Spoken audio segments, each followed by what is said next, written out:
Selamat datang di Mata Ojan Channel, jangan lupa like, komen dan subscribe karena subscribe itu gratis. Terima kasih, kita masuk ke ceritanya. Langit malam tampak muram, petir sesekali menyambar, membuat bayangan pepohonan di pinggir kota kecil itu tampak seperti tangan-tangan hitam yang siap meraih siapapun yang lewat. Di ujung jalan, berdiri sebuah rumah tua yang sudah puluhan tahun ditinggalkan.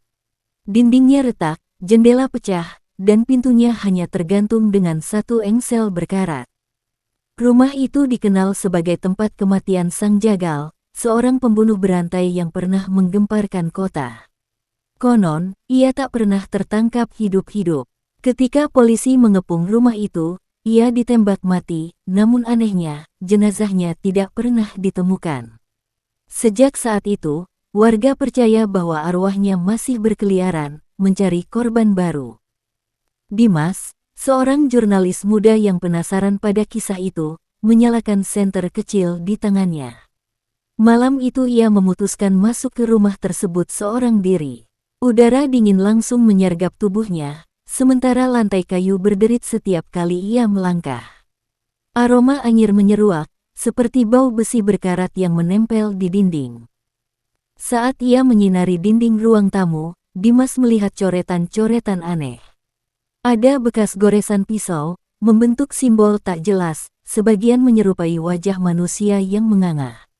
Jantungnya berdegup semakin kencang. Tiba-tiba, dari lantai atas terdengar, duk, duk, duk, seperti langkah kaki berat menyeret sesuatu. Padahal, rumah itu seharusnya kosong. Dimas terdiam, menahan napas.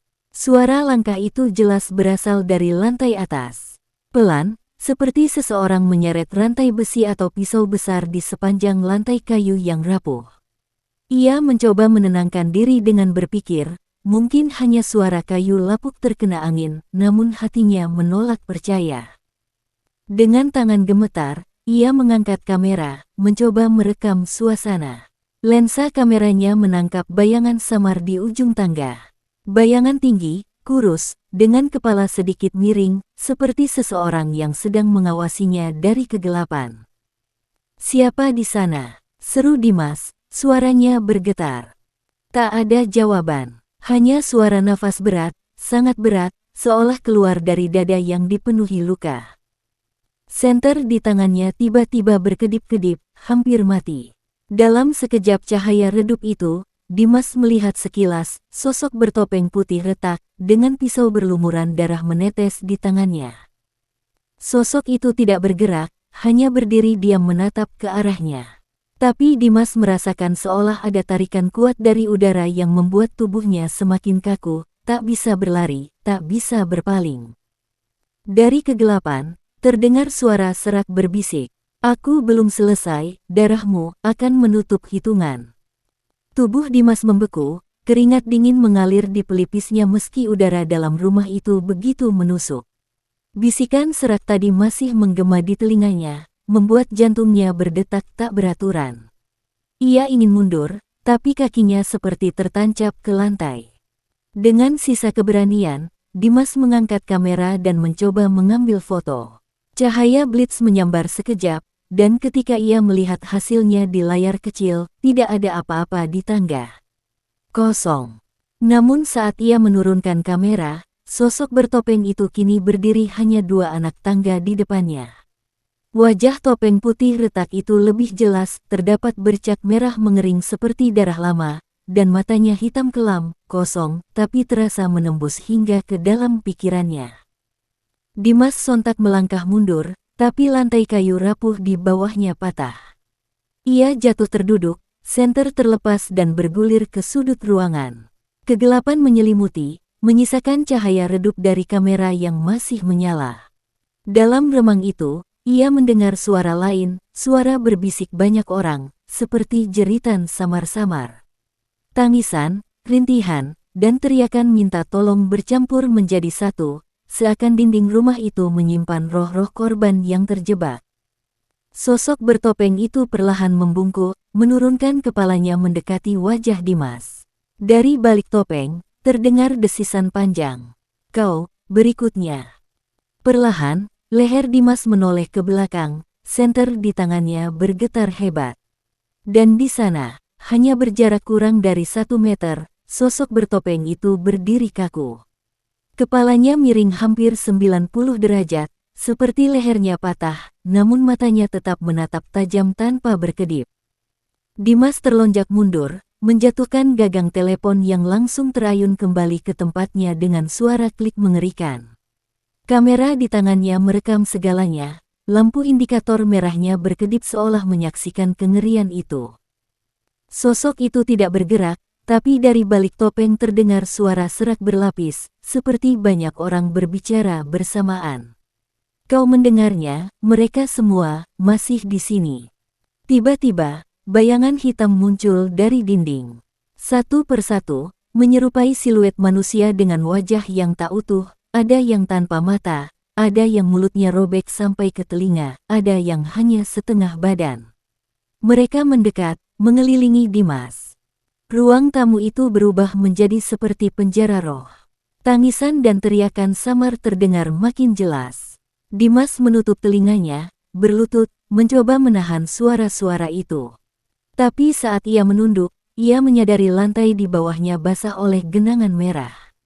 Bukan air hujan, tapi darah segar, mengalir dari tangga, menetes deras hingga memenuhi ruangan. Sosok bertopeng itu melangkah maju, pisaunya menyeret lantai, meninggalkan goresan panjang. Suara logam beradu kayu menusuk telinga. Hitungan harus genap, kau yang ke-14. Dimas terengah-engah, jantungnya hampir meledak. Angka itu bergema di kepalanya, ke-14, apakah itu jumlah korban sang jagal? Jika benar, maka ia adalah target terakhir untuk melengkapi daftarnya. Dengan panik, Dimas meraih tas kecilnya dan mengeluarkan benda apapun yang bisa dipakai sebagai senjata. Hanya ada pulpen, buku catatan, dan baterai cadangan kamera, semuanya sia-sia melawan sosok menyeramkan di depannya. Ia berlari ke arah dapur, berharap ada jalan keluar lain. Suara langkah sosok bertopeng itu mengikuti, berat dan pelan, tapi menimbulkan tekanan luar biasa. Setiap langkah terdengar seperti palu menghantam jantungnya. Dapur gelap dan berdebu, dipenuhi panci berkarat dan lemari kayu lapuk. Dimas menyorotkan senter, mencari pintu belakang. Di sudut ruangan, ia menemukannya, pintu kayu yang setengah terbuka. Harapan muncul di wajahnya. Namun sebelum ia sempat meraih pintu itu, lemari di sampingnya terjatuh sendiri, menutup jalan keluar. Suara dentuman keras menggema, diikuti suara-suara bisikan yang kini lebih dekat, seolah memenuhi telinganya. Jangan pergi, tetaplah di sini bersama kami. Dimas mundur, senter menyorot ke arah meja dapur. Dan di atas meja itu, ia melihat sesuatu yang membuat darahnya membeku, deretan pisau berkarat, penuh bercak hitam, tersusun rapi seperti baru saja digunakan. Sosok bertopeng muncul di ambang pintu dapur, pisaunya berkilat terkena cahaya senter. Kepalanya menunduk, lalu perlahan mengangkat, menatap lurus ke arah Dimas. Suara berat itu kembali berbisik. Yang sebelumnya mencoba lari, mereka tetap mati di sini. Dimas mundur hingga punggungnya menempel pada lemari tua. Nafasnya memburu, senter di tangannya hampir terlepas karena keringat dingin. Bayangan sosok bertopeng itu semakin membesar di dinding dapur, seakan menelan seluruh ruangan. Ia menoleh panik, mencari celah lain. Matanya terpaku pada jendela kecil di atas wastafel berkarat. Meskipun sempit, mungkin cukup untuk melarikan diri. Dengan sisa tenaga, ia naik ke atas meja, mencoba membuka jendela itu. Namun, kayu kusen jendela terasa lengket dan basah, seperti dilumuri darah yang baru. Saat ia berusaha mendorong kaca, suara-suara bisikan semakin keras. Kali ini terdengar lebih jelas, seperti berasal dari dalam kepalanya. Kami semua mencoba keluar, tapi dia selalu menemukan kami. Tangan Dimas gemetar hebat, tapi ia berhasil membuka sedikit celah jendela. Udara malam masuk, membuatnya sedikit lega.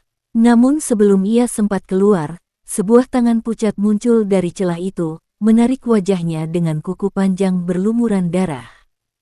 Dimas berteriak dan jatuh kembali ke lantai. Senter terlempar, cahaya berputar liar menyoroti dinding dapur.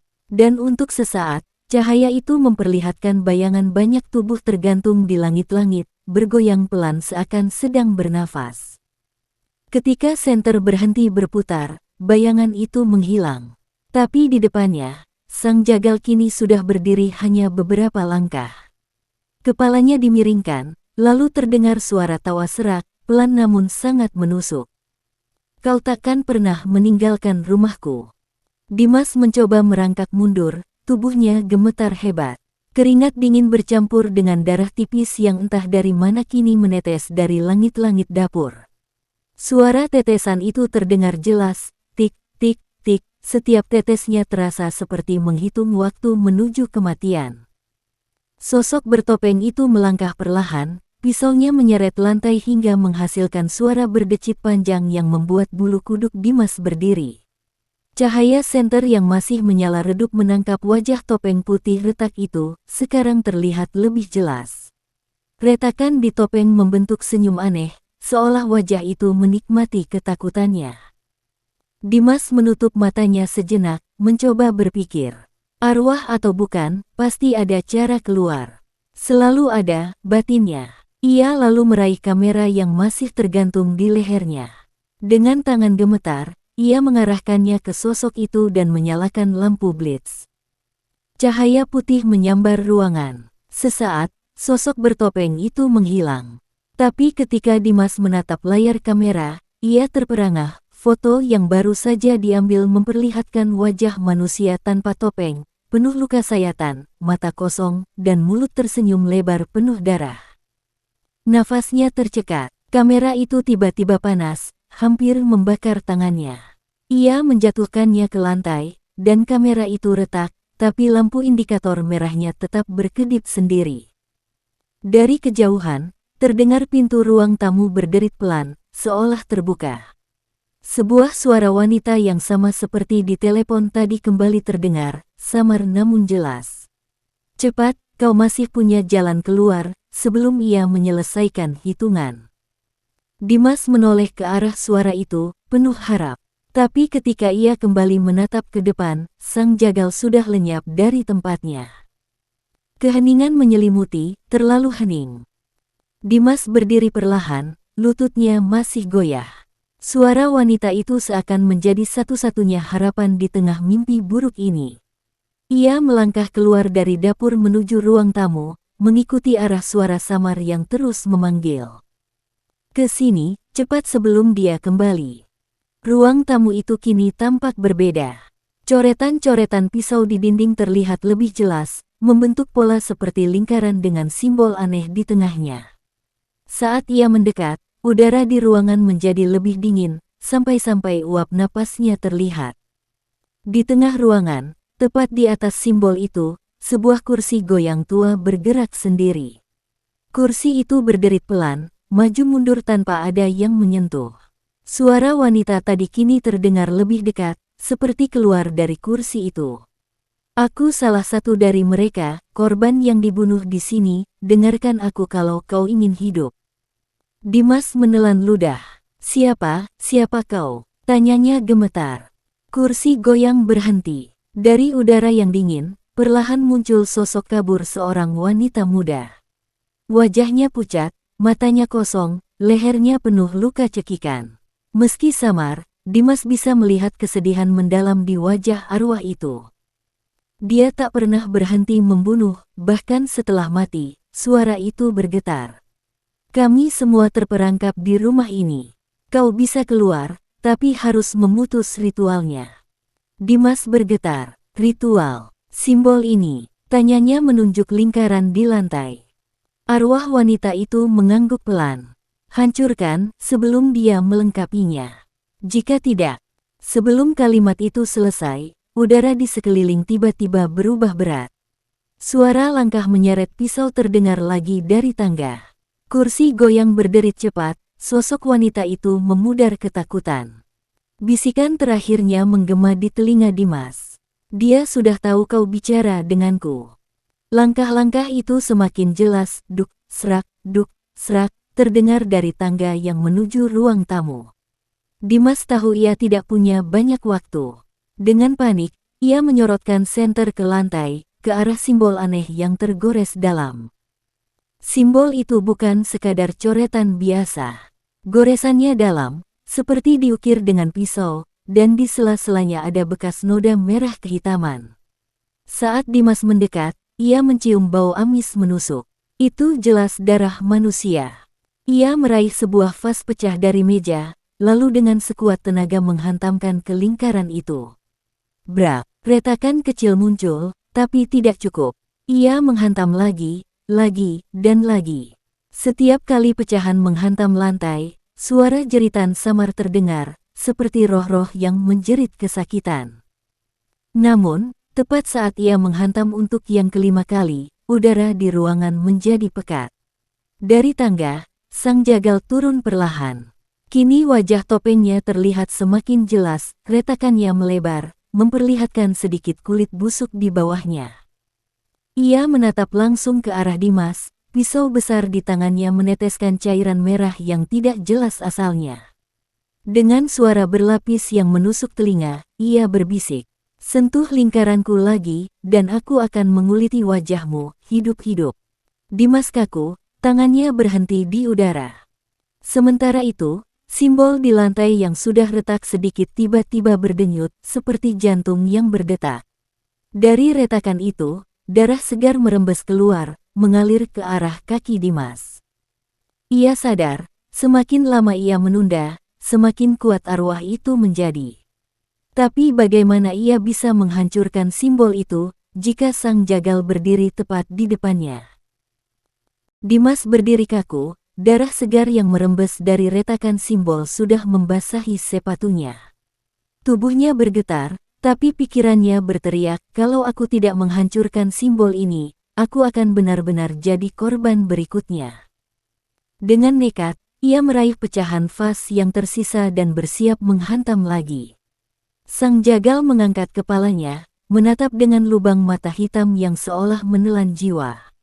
Udara di ruangan seketika membeku, lampu kamera yang pecah di lantai menyala sendiri, merekam tanpa henti. Saat Dimas menjatuhkan pecahan ke simbol, sang jagal melompat maju dengan kecepatan tak masuk akal. Pisau berkaratnya melesat ke arah wajah Dimas. Refleks, Dimas menangkis dengan tangan kosong. Rasa perih luar biasa menyambar lengannya, kulitnya robek panjang, darah memercik. Tapi ia tidak berhenti. Dengan teriakan putus asa, ia menghantam lantai dengan pecahan vas, brak. Retakan semakin melebar. Darah dari simbol itu menyembur liar, seperti mencoba mempertahankan dirinya. Jeritan mengerikan bergema dari segala penjuru rumah, seolah belasan suara korban berteriak bersamaan. Sang jagal mundur setengah langkah, tubuhnya bergetar, tapi matanya semakin kelam. Berani kau merusak ikatanku, suaranya menggelegar, membuat kaca jendela pecah berhamburan. Dimas terhuyung, darah dari lengannya terus menetes. Namun ia melihat jelas, simbol itu mulai retak lebih besar, dan cahaya samar keputihan muncul dari celahnya. Seakan ada sesuatu yang mencoba keluar atau terbebas. Retakan di lantai semakin melebar, cahaya putih keluar bagaikan napas dari dunia lain. Dari celah itu, samar-samar muncul bayangan wajah-wajah manusia, para korban sang jagal.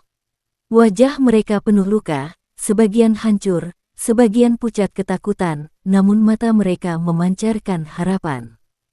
Jeritan tadi berubah menjadi bisikan serempak. Bebaskan kami, hancurkan segelnya. Dimas yang terengah, dengan darah mengucur dari lengannya, merasa seluruh ruangan berputar. Sang jagal meronta, tubuhnya bergetar hebat. Retakan pada topengnya semakin melebar hingga memperlihatkan sebagian wajah aslinya, pucat, membusuk, dengan gigi berlumuran darah. Dengan suara yang menggema seperti ribuan bisikan, ia meraung. Mereka milikku, tak ada yang lepas dari sini. Pisau di tangannya mendadak berkilat, panjangnya bertambah seolah tumbuh dari kegelapan itu sendiri. Ia mengayunkannya ke arah Dimas. Namun tiba-tiba, dari cahaya yang keluar dari simbol retak, arwah wanita yang sebelumnya muncul di kursi goyang berdiri di depan Dimas. Wajahnya pucat, tapi tatapannya penuh keteguhan. Ia menghadang sang jagal. "Tidak lagi, kau sudah cukup mengambil nyawa," bisiknya. Tubuh arwah itu ditembus pisau, namun cahaya putihnya justru semakin terang, membuat sang jagal terhuyung mundur sambil menggeram keras. Ruangan bergetar, debu beterbangan, dan coretan di dinding berjatuhan seperti abu. Dimas sadar, ini kesempatan terakhir. Dengan sisa tenaga, ia meraih pecahan vas lain dan menghantam simbol itu sekuat tenaga. Brak, retakan melebar hingga hampir membelah lingkaran. Dari dalam celah, cahaya putih memancar kuat, dan terdengar jeritan sang jagal panjang, nyaring, penuh amarah. Cahaya putih dari simbol yang hampir pecah semakin terang, membanjiri seluruh ruangan. Dimas terpaksa menutup mata sesaat, tapi ia bisa mendengar jelas suara jeritan sang jagal yang menggema seperti ribuan suara berlapis. Ketika ia membuka mata, ia melihat sesuatu yang membuat bulu kuduknya berdiri. Arwah-arwah korban satu persatu keluar dari cahaya, tubuh mereka transparan namun wajah penuh luka mengenaskan. Ada yang masih dengan bekas jerat di leher, ada yang perutnya terbelah, ada pula yang wajahnya tertutup darah. Namun meski ngeri, tatapan mereka tidak lagi penuh penderitaan. Kini ada amarah. Amarah kepada sang jagal. Sosok bertopeng itu meraung, tubuhnya berubah semakin grotes. Dari punggungnya menjulur bayangan hitam seperti tentakel, berusaha meraih para arwah. Topeng di wajahnya akhirnya pecah, memperlihatkan wajah aslinya, mata kosong tanpa bola, mulut sobek hingga ke telinga, dan kulit membusuk seperti mayat yang sudah lama dikubur. "Kalian tidak bisa pergi. Kalian semua milikku." Arwah wanita yang sebelumnya melindungi Dimas berdiri paling depan. "Tidak. Malam ini ikatanmu berakhir." Suaranya tenang, namun bergema kuat. Para arwah korban menyerbu, menubruk tubuh sang jagal dari segala arah. Jeritan mengerikan terdengar, ruangan bergetar keras, hingga atap rumah berderit seperti akan runtuh. Dimas, meski lemah dan berdarah, terus menghantam simbol dengan pecahan vas, hingga lingkaran itu hancur total. Cahaya putih meledak dari lantai, menyelimuti seluruh rumah. Dalam cahaya itu, Dimas hanya sempat melihat sang jagal meronta, matanya melotot penuh kebencian, sebelum tubuhnya diseret ke dalam kegelapan oleh tangan-tangan arwah korban. Jeritan terakhirnya bergema panjang. "Aku belum selesai, aku akan kembali." Ledakan cahaya putih dari lantai membuat seluruh rumah bergetar hebat. Dinding retak, langit-langit runtuh sedikit demi sedikit, dan udara penuh dengan debu serta suara jeritan samar yang perlahan memudar. Dimas terhuyung, tubuhnya lemah, darah masih mengalir dari luka di lengannya. Namun insting bertahan hidupnya berteriak, harus keluar sekarang, atau ikut terkubur di sini. Ia meraih senter yang hampir mati, lalu berlari terpincang menuju pintu depan. Anehnya, pintu yang sebelumnya terkunci rapat kini terbuka lebar, seolah rumah itu sendiri ingin mengusirnya. Dari celah pintu, udara malam dan bau tanah basah menyapa, memberi sedikit harapan. Namun saat ia hampir melangkah keluar, suara berat dan serak terdengar dari balik reruntuhan. "Kau pikir sudah bebas? Ini baru permulaan." Dimas menoleh. Di dalam kegelapan ruang tamu yang mulai hancur, ia melihat bayangan sang jagal. Separuh tubuhnya sudah ditarik ke dalam kegelapan bersama para arwah. Tapi matanya yang kosong itu masih menatapnya, penuh dendam. Dengan suara yang menggema, ia berbisik, "Aku akan menemuimu, dimanapun kau bersembunyi, hitunganku belum selesai." Setelah itu, cahaya putih kembali meledak. Rumah itu runtuh total, menelan sisa-sisa bayangan sang jagal bersama jeritan yang akhirnya terdiam. Dimas terlempar keluar, jatuh ke tanah becek di halaman rumah. Ia terengah-engah, mencoba bangkit, tubuhnya penuh debu dan darah. Di belakangnya, rumah itu kini hanyalah puing, berdiri sunyi di bawah hujan yang belum reda. Namun jantung Dimas tak bisa tenang.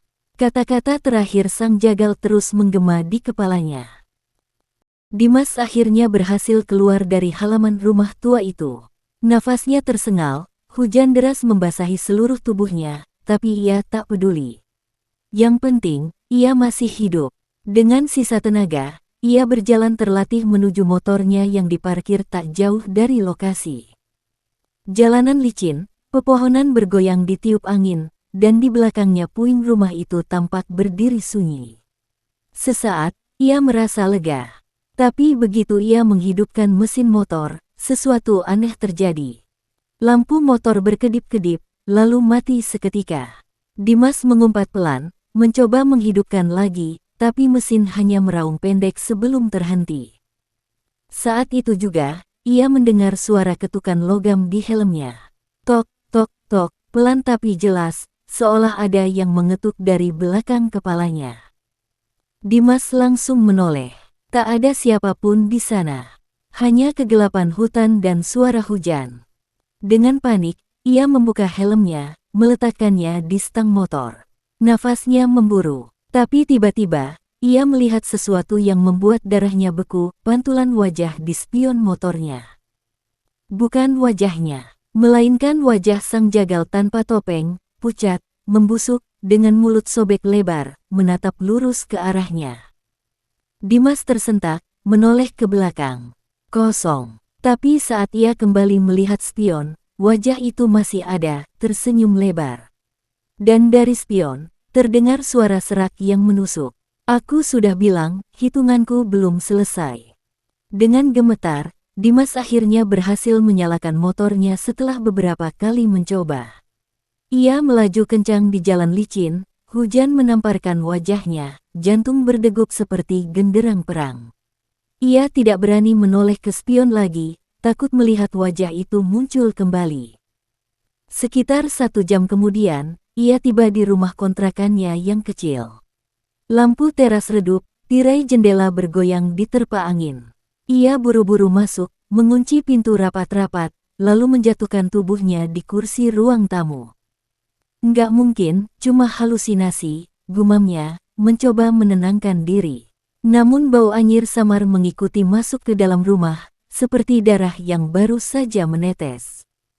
Saat ia melepas jaket basahnya, sebuah suara ketukan pelan terdengar dari dalam kamarnya. Tok, tok, tok. Dimas terdiam, seluruh bulu kuduknya berdiri. Ia tahu pintu kamarnya tadi terkunci. Dengan hati-hati ia melangkah. Setiap langkah terasa berat. Ketika ia memutar gagang pintu, terdengar desisan pelan dari baliknya, suara serak yang familiar. Kau bawa aku pulang, sekarang aku di sini. Pintu tiba-tiba terbuka dengan sendirinya. Kamarnya gelap total, hanya ada bau darah yang menusuk hidung. Dan di sudut gelap ruangan itu, 2 mata kosong sedang menatapnya. Dimas tertegun di ambang pintu. Ruangan kamarnya yang biasanya tenang kini terasa dingin menusuk tulang. Hanya terdengar tetesan air dari ujung jaketnya yang masih basah, jatuh ke lantai. Di sudut gelap itu, mata kosong itu masih menatapnya, semakin jelas seiring matanya menyesuaikan diri dengan kegelapan. Lalu perlahan, sosok sang jagal muncul dari kegelapan, badan tinggi, kurus, kulit pucat membusuk, dan tangan berlumuran darah. Dimas mundur beberapa langkah, jantungnya berdegup kencang. Tidak, ini tidak nyata, bisiknya. Sosok itu tersenyum lebar, senyum penuh luka dan belatung yang merayap di bibirnya. Dari mulutnya terdengar suara parau, tapi jelas, seolah berbicara langsung di telinga Dimas. Aku sudah menandai darahmu, kau tidak akan pernah lepas dariku. Seketika, seluruh lampu rumah padam. Gelap gulita menyelimuti. Dimas berlari ke ruang tamu, mencari senter dari tasnya. Begitu senter dinyalakan, ia menyorot ke arah pintu kamar. Kosong. Tak ada siapapun di sana. Namun saat ia menurunkan cahaya ke lantai, ia melihat jejak kaki basah penuh darah yang mengarah keluar kamar, menuju ke arahnya. Jejak itu berhenti tepat di depan kakinya. Dan tiba-tiba, ia merasakan napas dingin di tengkuknya. Napas dingin di tengkuk membuat tubuh Dimas kaku. Ia tak berani bergerak, senter di tangannya bergetar hebat. Perlahan ia menoleh, dan di sana, hanya sejengkal dari wajahnya, muncul wajah busuk sang jagal, mata kosong melotot, mulut sobek menyeringai. Dimas berteriak sekuat tenaga, tapi suara itu seolah teredam. Sang jagal langsung menjerat lehernya dengan tangan penuh darah, mendorongnya ke dinding. Nafasnya tercekat, tubuhnya bergetar, senter terlepas dan jatuh ke lantai, berputar hingga cahayanya menyorot liar ke seluruh ruangan. "Kau pikir bisa melarikan diri?" desis arwah itu. "Aku sudah tinggal di dalam ketakutanmu, kau milikku sekarang." Dimas meronta, tangannya mencoba melepaskan cengkeraman maut itu. Tapi semakin ia berusaha, semakin kuat genggaman sang jagal. Pandangannya mulai berkunang, udara hampir tak bisa masuk ke paru-parunya. Dalam sisa kesadarannya, ia meraih sesuatu di meja ruang tamu, sebuah pisau dapur. Dengan tenaga terakhir, ia menusuk ke arah dada sosok itu. Seketika, arwah sang jagal melolong marah. Tubuhnya meledak menjadi kabut hitam yang berputar liar di seluruh ruangan, meniup benda-benda, memecahkan kaca jendela, membuat gorden bergetar seperti ada angin besar masuk. Dimas jatuh terkapar di lantai, terbatuk-batuk, dadanya naik turun mencari udara. Ia kira sudah selesai. Namun kabut hitam itu tidak hilang, ia malah meresap ke dalam lantai, merayap cepat seperti darah yang tumpah, lalu menghilang.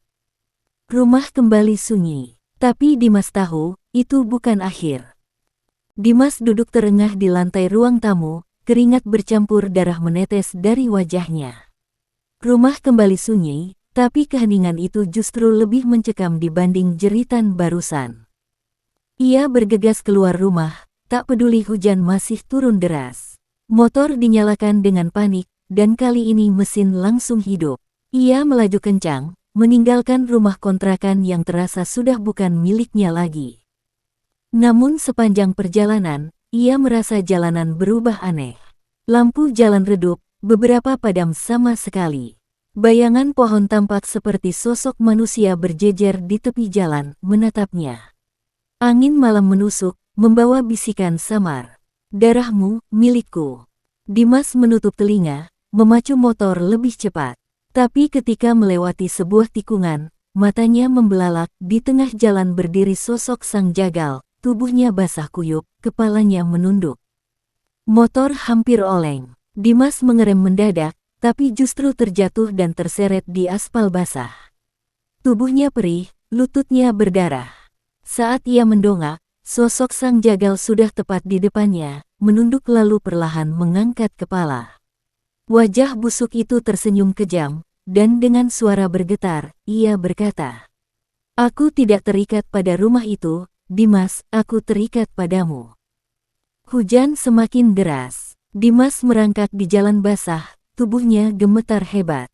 Ia mencoba bangkit, tapi kaki terasa lumpuh.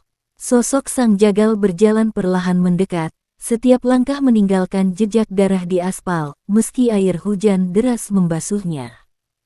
"Kenapa aku?" Dimas berbisik lemah, hampir tak punya tenaga lagi. Sang jagal jongkok di hadapannya. Bau busuk menusuk hidung, matanya kosong tapi senyumnya lebar, penuh kebencian. "Karena kau membuka pintu yang seharusnya tetap tertutup, sekarang kau adalah pintu itu." Tiba-tiba, sosok itu menancapkan tangannya ke dada Dimas. Rasa dingin merambat ke seluruh tubuhnya, membuat jantungnya seperti diremas. Ia menjerit, tapi suara itu tenggelam dalam hujan. Perlahan, bayangan hitam keluar dari tubuh sang jagal, meresap masuk ke tubuh Dimas. Saat itu, pandangan Dimas menjadi gelap. Nafas terakhirnya tertahan. Tubuhnya terbaring lemas di jalan, tapi matanya kini terbuka dengan tatapan kosong. Beberapa menit kemudian, seorang pengendara lain lewat, berhenti karena melihat Dimas tergeletak. Namun ketika orang itu mencoba menolong, Dimas bangkit perlahan.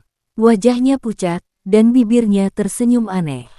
Dengan suara parau yang bukan miliknya, ia berbisik, "Hitunganku baru saja dimulai." Lalu ia berjalan pergi ke arah gelap, meninggalkan jasad kosong sang jagal di belakang karena kini sang jagal sudah menemukan wadah barunya. Selesai. Terima kasih telah mendengarkan hingga akhir. Sampai jumpa lagi.